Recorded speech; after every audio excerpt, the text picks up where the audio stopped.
өмір ушунчалык кымбат, бирок өмүрдөн да кымбат нерсе бар. Анын аты мекен. Аны сактап алсак, башка эч ким сактап бербейт. Бек мырза көрүп турам, чырактай жигит экен. Апасын үйүнө угуп атам. Кудай ушу ботон дедирбесин.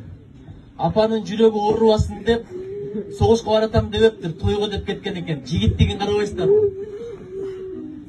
Бирок бир деген суранайын, Бек мырзаны өлдү дебегиле, бул менин сөзүм эмес. Шейиттерди өлдү деп айтпагыла дейт, ал өлбөйт экен. Кудай буйрса Бек мырзанын аты өчпөйт, сөөгү чирибейт, ишегиле ошого. Күлгөн бойдон турасың дейт, бейишке кеткендин белгиси ошол. Акыретте бул ордун көрсөтүп туруп, Алла Таала жанын алды. Бирок азыр канча ыйлабайлы, ырыскысынын түгөнгөн күнү ошол экен, суусунун түгөнгөн күнү ошол экен, жер бетинде бутуна орун калбаган күнү ошол экен. Бирок бир деген айтып коеюн, бала болуп туулду, баатыр болуп кетти. Мен деген баатырлар өткөн, колбаштар өткөн, шейиттикти тилеген, бирок шейиттикке жеткен эмес. Жараткан бул жигитти жакшы көрөт экен. Аркасында укум тукум калбаптыр.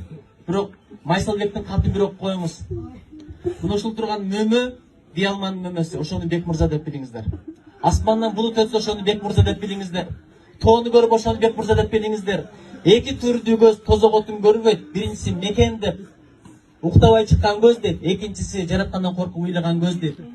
Жараткан Кыргызстанды сактасын, мекен үчүн жанын берди, биз үчүн жанын берди. Мен Бек мырзаны көрүп кыргыз экениме дагы бир жолу сыймыктандым. Мен Бек мырзаны көрүп туунун кадырын, мекендин кадырын дагы да көбүрөөк түшүндүм. Анан айылдар, мына жерде жоокерлер турат, Кудай ушулардын өмүрүн сактасын. Согуш батыраак бүтсүн. Эгерде ким ушуну баштаса, акыретте сөзсүз жооп берет. Азыр балким ыйлап атасыздар, бирок акыретте барганда көрөсүздөр.